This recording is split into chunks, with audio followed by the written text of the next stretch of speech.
கிறிஸ்துவுக்குள் பிரியமானவர்களே, நாம் ரோமர் புஸ்தகத்தை குறித்து தியானித்து வருகிறோம். இந்த நாளிலும் 7வது அதிகாரத்தை குறித்து நாம் தியானிக்க இருக்கிறோம். 7வது அதிகாரத்தில் 2 பகுதிகளை தியானித்து முடித்திருக்கிறோம். இந்த 3வது பகுதி இறுதி பகுதியாக இருக்கிறது. இன்று இந்த 7வது அதிகாரத்தை நாம் நிறைவு செய்ய இருக்கிறோம். உங்கள் யாவருக்கும் ஆண்டவராகிய இயேசு கிறிஸ்துவின் நாமத்தினாலே என் அன்பின் வாழ்த்துக்களை தெரிவித்துக் கொள்ள விரும்புகிறேன். 15வது வசனத்தை பாருங்கள். எப்படி எனில், நான் செய்கிறது எனக்கே சம்மதி இல்லை, நான் விரும்புகிறதை செய்யாமல் நான் வெறுக்கிறதையே செய்கிறேன் என்று சொல்லி பவுல் இங்கே சொல்வதை பார்க்கிறோம். பவுல் ரட்சிப்புக்குள் வருவதற்கு முன்பு இருந்த நிலைமையை நிகழ்காலத்தில் செய்து கொண்டிருப்பதை போல அந்த ரோமாபுரி கிறிஸ்தவர்களுக்கு பவுல் விளக்குகிறார். ஏனென்று சொன்னால், அந்த ரோமாபுரியிலே இருக்கிற கிறிஸ்தவர்கள் நியாயப்பிரமாணத்தில் வைராக்கியம் உள்ளவர்கள். நியாயப்பிரமாணத்தில் இருந்து அவர்கள் வெளியே வர வேண்டும், அதிலிருந்து அவர்கள் விடுதலை அடைய வேண்டும், அதிலிருந்து அவர்கள் மரித்து நீதிக்கு நேராக அவர்கள் கடந்து செல்ல வேண்டும். ஆண்டவருடைய ரட்சிப்பை அவர்கள் பெற்று அந்த நியாய பிரமாணத்தில் இருந்து ஒரு விடுதலை பெற வேண்டும் என்ற நோக்கத்தோடு அந்த வைராக்கியமுள்ள அந்த யூத கிறிஸ்தவர்களுக்கு தான் நியாய பிரமாணத்தை கடைபிடித்து வந்த நாட்களிலே தன்னுடைய வாழ்க்கையிலே நடைபெற்ற நிகழ்வுகளை அவர் இங்கே சொல்ல வருவதை நாம் பார்க்கிறோம். அதாவது, அவர் நியாய பிரமாணத்திற்கு கீழிருந்த போது உள்ள சூழ்நிலையை இங்கே சொல்லுகிறார் என்பதை நாம் நினைவில் கொள்ள வேண்டும். ரோமாபுரியில் நியாய பிரமாணத்தின் கீழ் இருந்த யூதர்கள் விளங்கிக் கொள்வதற்காக பவுல் இப்படி சொல்வதை நாம் புரிந்து கொள்ள வேண்டும். இந்த நிருபத்தை அவர் எழுதும் போது பவுல் ரட்சிப்புக்குள் வந்துவிட்டார். ஆகவே இது அவர் ரட்சிப்புக்குள் வராமல் இருந்த காலத்தில் நியாயப்பிரமாணத்தை கடைபிடித்து வந்தபோது அவர் செய்து வந்ததைத்தான் இங்கே அவர் சுட்டி காட்டுகிறார். பாவத்திற்கு நீங்கள் அடிமைகளாய் இருந்த காலத்தில் நீதிக்கு நீங்கினவர்களாய் இருந்தீர்கள் என்று சொல்கிறார். அதாவது, பாவத்திற்கு நாம் அடிமைகளாய் இருக்கும் பொழுது நீதிக்கும் நமக்கும் வெகு தூரமாக இருந்தது. நியாயப்பிரமாணத்துக்கு கீழ்ப்பட்டவர்களாக இருந்தபோது நியாயப்பிரமாணம் நீதி உள்ளதாக அது இருந்தாலும் மாமிச பலவீனத்தினாலே பாவத்திற்கு அடிமைகளாகிவிட்டோம். அதனால் நீதிக்கு தூரமானவர்களாக ஆகிவிட்டோம் என்று பவுல் சொல்ல வருவதை பார்க்கிறோம். எப்படி எனில், நான் செய்கிறது எனக்கே சம்மதி இல்லை, நான் விரும்புகிறதை செய்யாமல் நான் வெறுக்கிறதை செய்கிறேன் என்று சொல்லி பவுல் சொல்லுவதை பார்க்கிறோம். 16ஆம் வசனத்தை பாருங்கள். இப்படி நான் விரும்பாததை செய்கிறவனாய் இருக்க நியாயப்பிரமாணம் நல்லதென்று ஒத்துக்கொள்கிறேனே. அவர் என்ன சொல்ல வருகிறார்? இப்படி நான் விரும்பாததை செய்கிறவனாக நான் இருக்கும் பொழுதும் நியாயப்பிரமாணம் நல்லதென்று ஒத்துக்கொள்கிறேனே என்று சொல்லி ஒரு ஏக்கத்தோடு சொல்லுகிறார். நியாயப்பிரமாணம் எவைகள் எல்லாம் தவறு என்று சொல்லுகிறதோ அவற்றிலிருந்து விடுபட முடியாமல் நமக்கு விருப்பமில்லாததையே நாம் செய்கிறோம். அதாவது, நியாயப்பிரமாணம் பாவம் என்று சுட்டி காட்டினாலும் அந்த பாவத்தையே நாம் செய்கிறோம் என்று சொல்லி பவுல் சொல்லுகிறார்.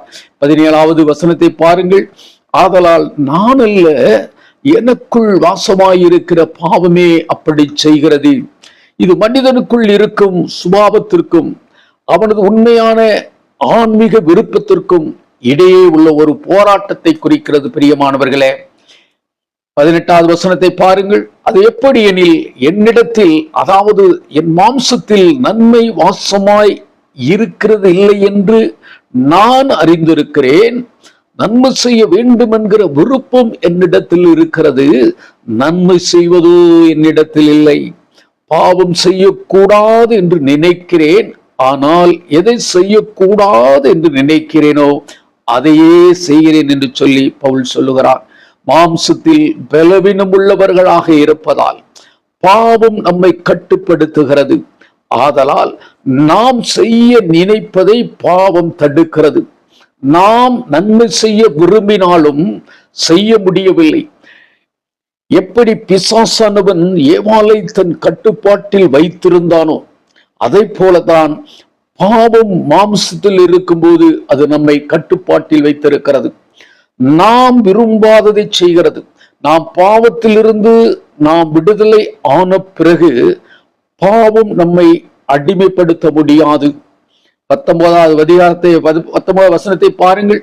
ஆதலால் நான் விரும்புகிற நன்மையை செய்யாமல் விரும்பாத தீமையை செய்கிறேன் என்று சொல்லி இங்கே பவுல் குறிப்பிடுகிறார்.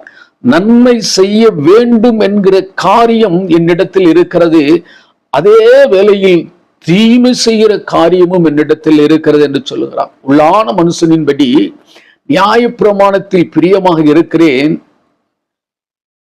யாருக்கு சொல்லுகிறார்? நியாயப்பிரமாணத்துக்கு உட்பட்டவர்களுக்கு சொல்லுகிறார். ஆனால் என்னுடைய மாமிசமோ நான் நியாயப்பிரமாணத்தின்படி செய்ய முடியாமல் தடுக்கிறது என்று சொல்லுகிறார். அந்தபடி நான் விரும்பாததை நான் செய்தால் நான் அல்ல, எனக்குள் வாசமா இருக்கிற பாவமே அப்படி செய்கிறது. என்ன நினைக்கிறார்கள்? நியாயப்பிரமாணத்தில் சொல்லப்பட்டவைகள் எல்லாம் செய்ய வேண்டும் என்று நினைக்கிறார்கள். ஆனால் அந்த நியாயப்பிரமாணம் நம்மை அடிமைப்படுத்தாமல் நம்முடைய மாம்ச சரீரம் பாவத்திற்கு அடிமையாகி நாம் விரும்பாததை செய்கிறது என்று சொல்லி இங்கே பவுல் சொல்வதை பார்க்கிறோம். தாங்கள் நினைப்பதற்கு எதிராக செய்து வருகிறார்கள். அதாவது உள்ளான மனுஷனை பாவம் தன் கட்டுப்பாட்டில் வைத்திருப்பதால் நியாய பிரமாணத்தின்படி செய்ய நினைத்தாலும் அவனுக்குள் இருக்கும் பாவம் தான் அவனை அப்படி செய்ய வைக்கிறது. எனவேதான் உள்ளான மனுஷனில் பிளப்படுங்கள் என்று சொல்லி பவுல் சொல்லுகிறார். சங்கீதம் 119:16 வசனத்தை வாசித்தால், உமது பிரமாணங்களில் மகிழ்ச்சியா இருக்கிறேன், உமது வசனத்தை மறவேன் என்று சொல்லி அங்க வைராக்கியத்தோடு சங்கீதக்காரன் சொல்வதை பார்க்கிறோம். ஆனால் இப்படி நாம் வைராக்கியம் கொண்டிருந்தாலும் பாவத்திலே நாம் அடிமைகளாக ஆகிவிடுகிறோம். நம்முடைய உள்ளான மனுஷன் பாவத்திற்கு அடிமையாகி விட்ட காரணத்தினாலே நாம் என்ன செய்கிறோம்? பாவத்தை செய்கிறோம். அதனாலதான் பவுல் சொல்லுகிறார் 2 கொரிந்தியர் 4:16, ஆனபடினாலே நீங்கள் சோர்ந்து போகிறதில்லை, எங்கள் புறமான மனுஷனானது அழிந்தும் உள்ளான மனுஷனானது நாளுக்கு நாள் புதிதாக்கப்படுகிறது. இது எப்ப கிடைக்கிறது? நாம் தேவனிடத்திலே ரட்சிப்பை பெற்றுக்கொண்ட பொழுது, தேவனுடைய வார்த்தையினாலே நாம் வளர்ந்து வருகிற பொழுது நம்முடைய புறமான மனுஷன் அழிந்து போகிறான். உள்ளான மனுஷன் நம்முடைய நாட்களிலே நாளுக்கு நாள் தேவ ஆவியினாலே அது புதிதாக்கப்பட்டு கொண்டே வருகிறது. நாம் ஆண்டவரை ஏற்றுக்கொண்டு ரட்சிக்கப்பட்ட பின்பு நமக்கு உள்ளான மனுஷன் நாளுக்கு நாள் புதிதாக்கப்படுகிறான் என்பதை நாம் நினைவில் வைத்துக் கொள்ள வேண்டும். எபேசியர் 3:16 வாசித்து பார்த்தால், நீங்கள் அவருடைய ஆவியினாலே உள்ளான மனுஷனில் வல்லமையாய் பலப்படவும் என்று பவுல் சொல்வதை பார்க்கிறோம். பிரியமானவர்களே, நாம் ரட்சிக்கப்பட்டு விட்டோம். இப்ப தேவனுடைய பிள்ளைகளாக இருக்கிறோம். நம்முடைய உள்ளான மனுஷன் ஒவ்வொரு நாளும் தேவ ஆவியினாலே புதிதாக்கப்பட்டு கொண்டே இருக்கிறது என்பதை நாம் ஒரு நாளும் மறந்து போய்விடக் கூடாது. 21ஆம் வசனத்தை பாருங்கள். ஆனபடினால் நன்மை செய்ய விரும்புகிற என்னிடத்தில் தீமை உண்டு என்று ஒரு பிரமாணத்தை காண்கிறேன் என்று பவுல் சொல்லுகிறார். நான் நியாய பிரமாணத்தை கடைபிடித்த காலத்தில் நன்மை செய்ய வேண்டும் என்கிற விருப்பம் என்னிடத்தில் இருந்த பொழுதிலும் தீமை உண்டென்கிற ஒரு பிரமாணமும் எனக்குள் இருந்ததாக பவுல் சொல்வதை பார்க்கிறோம். உள்ளான மனுஷனுக்கு ஏற்றபடி தேவனுடைய நியாய பிரமாணத்திலே நான் பிரியமாய் இருக்கிறேன் என்று சொல்லுகிறார். ஆனால்